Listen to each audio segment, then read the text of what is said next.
Salut à tous. Alors bienvenue pour cette vidéo du coup spéciale sport. Aujourd'hui on est en direct d'une salle de parcours à Nantes et on a été reçu par Xavier ici. Salut. Avec qui on a fait un petit échauffement, un petit entraînement même assez complet. Bon entraînement. On s'est bien entraîné, donc on vous montrera des vidéos du coup pendant l'interview. Donc salut Xavier. Salut. Merci de nous avoir en tout cas accueillis. Ouais, alors nous on préfère se checker. Ouais, on va faire hop, malgré la hauteur.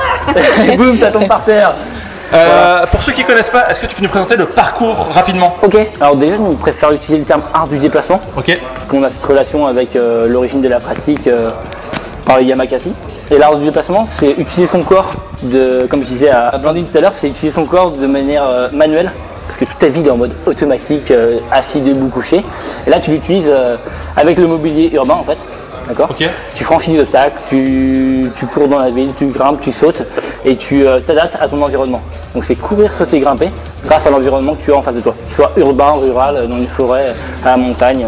Okay. Voilà. D'ailleurs là on voit, on est un petit peu en mode... Il y a un peu de hauteur. Voilà, on est en mode hauteur. Voilà. Ça prouve du coup que c'est pour sortir un petit peu sa zone de confort en fait. Exactement, ça sort de clairement aujourd'hui, des mouvements qu'on fait au quotidien, on va dire monsieur même tout le monde, c'est extrêmement limité et en fait, comme je dis souvent, en fait, ça abîme notre corps en fait. Ouais, c'est limité, c'est répétitif et ça le développe pas en fait. Ça développe pas nos capacités parce qu'on est capable de faire beaucoup plus de choses que marcher, s'asseoir et s'allonger quoi. Ouais. À la base en fait on est des animaux qui sont super habiles, mobiles. Ouais, il devient très rigide. Ouais, très rigide, peu de souplesse. Et puis on est de moins en moins nomades en fait. Donc, okay. Alors tu peux nous expliquer rapidement quels sont les mouvements types qu'on peut avoir du coup dans l'art du déplacement? Ok, c'est un peu ce qu'on a fait à l'entraînement là, c'est-à-dire les 8 techniques de base. On a l'équilibre, donc sur les pieds mais aussi sur les mains. Le fait de pouvoir se renverser son corps pour mettre la tête en bas et appréhender un peu cette notion de renversement. Ce sont des mouvements qu'on trouve à la gym, qui sont exploités à la gym. Mais ce n'est pas de la gym parce qu'on l'utilise, comme je l'ai dit tout à l'heure, sur le mobilier que l'on a à l'extérieur. Donc on a l'équilibre où on se renverse, où on doit maintenir. On a tout ce qui est saut de précision, saut de détente. Saut de précision, sauter d'une surface à une autre de manière très contrôlée. Pour pas tomber, pour pas mal se réceptionner, pour répéter un acquis. Donc pointe de pied, genou fléchi, le dos droit, sauter d'une surface à une autre. Le saut de détente, la même répétition de saut mais avec de l'élan. Généralement on manque de puissance pour maintenir cette distance là.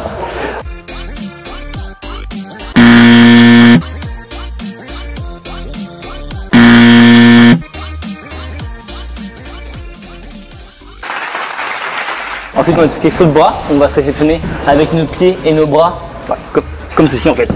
Hop, ce bras, là. Okay. On saute et on se rétéré comme ça, on se réceptionne pour pouvoir monter sur un mur, gravir un mur. On a aussi le passe-muraille où on court sur le mur pour accrocher là-haut et passer ce mur-là. Une fois qu'on est en haut, on a aussi le saut de fond, donc on saute de haut pour aller vers le fond, se réceptionner avec une roulade. Et de la roulade, il y a toutes les déclinaisons acrobatiques qu'on peut voir un peu en ce moment sur YouTube. D'accord. Il y a les franchissements. Franchissement, il y a plein de méthodes. Soit on franchit, le typique c'est le socha, avec les mains on plonge, les épaules en avant et puis ensuite on pousse suffisamment pour que ça redresse notre torse et que les jambes passent par la suite, mais pas à l'intérieur de nos mains. En fait, c'est tellement redressé que ça passe par la suite.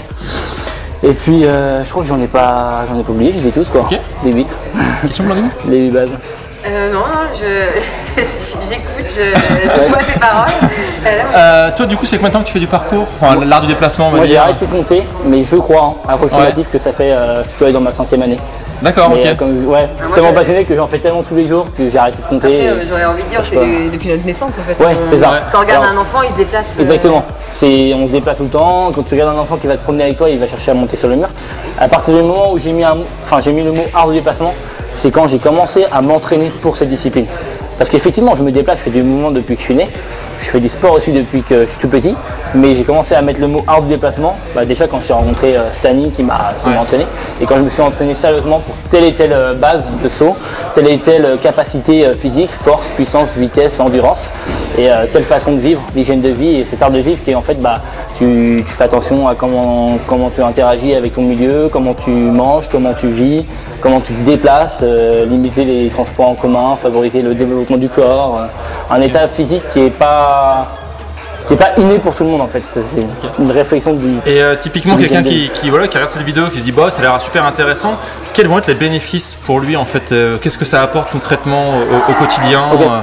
Déjà c'est au niveau de la posture, on se sent mieux dans son corps, on a une meilleure capacité respiratoire, Et après, ça va être tout ce qui est motricité. On galérera moins à monter des marches, on galérera moins à soulever ses courses quand il faudra aller faire les courses. On verra aussi un regard différent de notre ville. On ne sera pas bloqué sur des trajectoires qui sont définies avec des trottoirs et des routes. On lèvera un peu la tête. On aura envie d'avoir un peu d'imagination, peut-être de se dire tiens, je pourrais passer par là. Tiens, en fait, là, il y a un saut de là, tu regardes la ville complètement différemment. Et c'est comme je disais tout à l'heure, c'est que les enfants, c'est ce qu'ils font. En fait, nous, quand on se promène, on va dire. Quand ils se promènent, c'est en ligne droite classique, et puis les enfants, ils sautent, ils courent en diagonale, ils montent sur des murs, ils grimpent. Généralement, tu prends peur et tu es obligé de les limiter. Et on leur dit, mais arrêtez, vous allez vous faire mal. Alors que pas du tout. Non, moi je dirais que tu risques de te faire mal.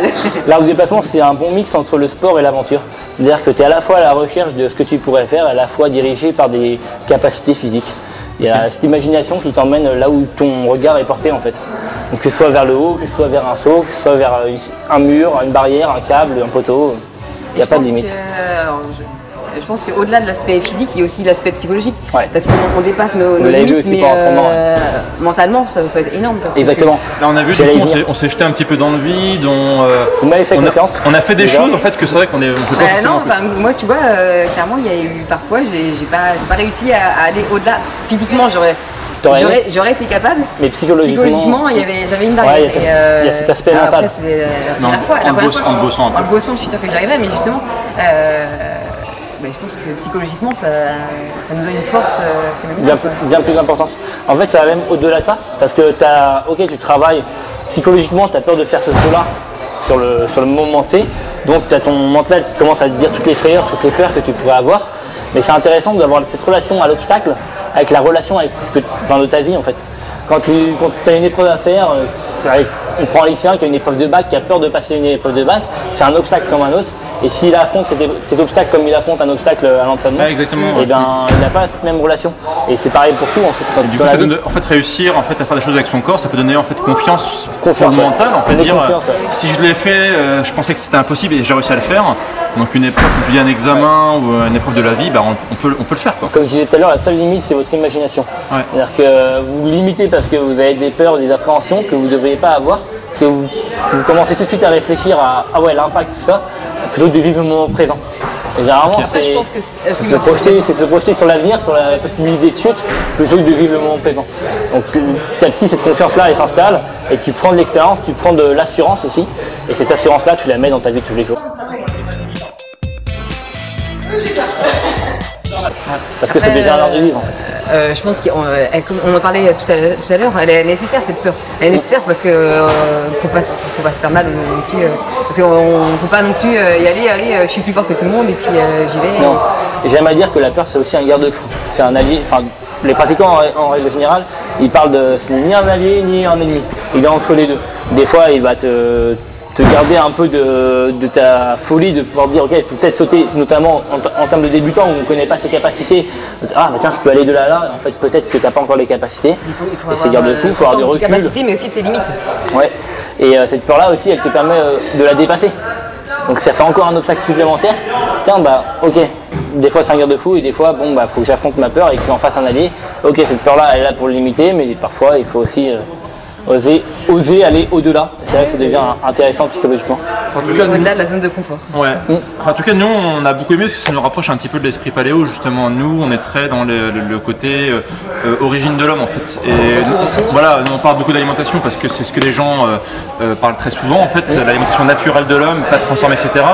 Mais très souvent, les gens oublient aussi la partie déplacement physique en fait. Et comme je dis très souvent, on a beau manger le plus aimant possible au monde, si on reste dans son canapé, on va forcément tomber malade en fait. Et ce type d'activité en fait qui se rapproche très c'est super proche du coup de ce que je fais naturellement dans la nature. Comme je disais effectivement, crapahuter, sauter, courir, franchir. En fait c'est super proche de l'esprit paléo. Exactement. Ce sont des mouvements naturels. Tu es au contact de l'extérieur, qu'il pleuve, qu'il neige, qu'il vente, tu es à l'extérieur à t'entraîner. Là aujourd'hui on est dans une salle à spécificité. On viendra pour faire la variante extérieure. Ouais, carrément, avec grand plaisir. Mais on est constamment, quelles que soient les saisons, confrontés à l'extérieur et à devoir s'adapter à un environnement. Ce que faisaient nos ancêtres à l'époque, s'ils voulaient chasser, il fallait franchir des montagnes, gravir telle et telle falaise, sauter par-dessus des rivières ou des fonds des lacs, des océans, j'en sais rien. C'est des choses qu'on a malheureusement on a un peu oublié, quoi. Notre civilisation nous fait complètement oublier. Aujourd'hui malheureusement, souvent les gens qui font du sport c'est courir sur un tapis en fait en salle, mais c'est juste dommage. Voilà. L'image du sportif qui va à la salle en voiture et qui court sur un tapis, c'est extrêmement dommage. C'est mieux que rien, on peut pas acheter la pierre, mais c'est mieux que rien. Mais en tout cas, c'est vrai qu'il faut pas oublier qu'on est un corps, c'est complet, c'est pas juste courir, quoi. On a besoin de muscler le haut du corps, le bas du corps, et d'être souple. Il ne faut pas uniquement se muscler, il faut aussi s'assouplir, il faut aussi être puissant, il faut aussi être rapide. J'ai tendance à voir certains gars du street workout qui font uniquement de la force pure et dure. Et quand il faut faire un peu de biomécanique et de coordination, ils sont en galère. C'est dommage, il faut essayer d'être assez complet. Et je cherche pas à être un exemple de tout ça, mais je pense que c'est un bon état d'esprit que d'être complet, comme de manger tout en fait, et de faire attention à comment on vit et comment on est. Et c'est pour ça que l'art du déplacement, on passe tout de suite sur un art de vivre. C'est pas je mets mon jogging et je vais au sport. Je suis constamment en fait dans cette réflexion, dans cet état d'esprit et dans cette façon de m'entraîner, de vivre, de gravir les échelons petit à petit sur les obstacles de la vie ou les obstacles sportifs. Moi, c'est ce qui me tient à cœur justement quand je parle du paléo, ou pour faire le parallèle, c'est que c'est pas que l'alimentation justement. Non. Il faut savoir bouger, il faut savoir aussi se reposer, parce que c'est aussi important. C'est l'entraînement, la récupération et la nutrition. La récupération est souvent négligée. Mais oui. On passe d'abord à l'entraînement, ensuite on commence à s'intéresser à la nutrition, et après seulement des années on commence à s'intéresser à la récupération, alors que les trois sont les piliers essentiels. Et puis je voulais aussi revenir sur un point dont on parlait tout à l'heure, de l'humilité. Justement savoir être humble et... Tout à fait. C'est pas évident, ça demande beaucoup de sagesse et d'années d'expérience et de se remettre en question, beaucoup de recul, chose que j'essaye de faire de plus en plus.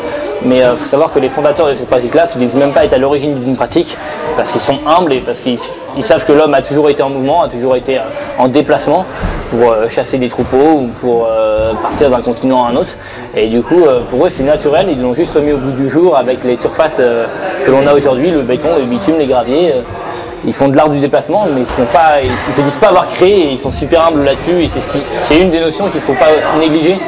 Et je dirais c'est des choses qui manqueraient un peu dans les vidéos qu'on voit aujourd'hui, parce que certains pratiquants, et beaucoup de pratiquants d'ailleurs, disent que c'est une pratique numérique qu'on voit beaucoup sur YouTube et Internet. Et des moments forts qui sont hyper importants sur cette pratique-là, c'est le partage, l'entraide et l'humilité. Et on ne la voit pas forcément, on voit toujours les grosses performances, pas forcément l'entraînement et l'aspect tiens je m'entraîne pour l'acquisition de l'entraînement pour tel saut. On voit uniquement le résultat. Ouais, pour une vidéo qui dure 2 minutes, il y a 2000 heures d'entraînement. Exactement. Il y a autant de façons de s'entraîner, il y a autant de façons de définir la pratique qu'il y a de pratiquants. Mais c'est une bonne chose d'ailleurs, parce que ça veut dire que chacun bouge à sa façon, et chacun arrive à faire des mouvements, et on peut tous se compléter les uns les autres, c'est ultra intéressant.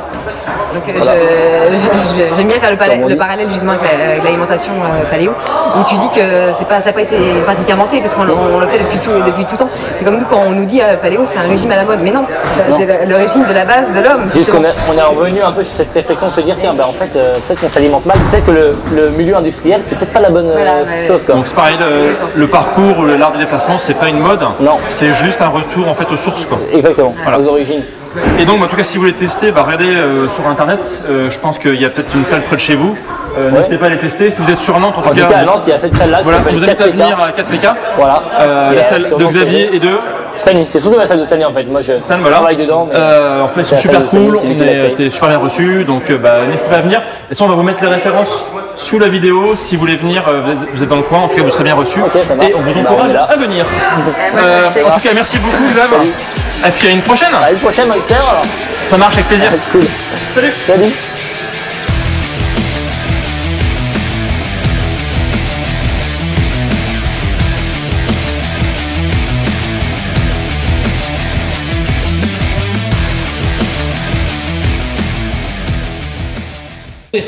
J'engage les bras avec mon ouverture, j'ouvre ma cage thoracique. Quand je suis au plus haut, je ramène les genoux pour les attraper. Okay. Une petite démo. Allez. Et premier coup, on va d'abord faire un tombé dos. On va pas tourner. On va faire ça, mais en tombé dos. On a encore plus ridicule. Avec quoi? On comprend pas. On n'a pas compris.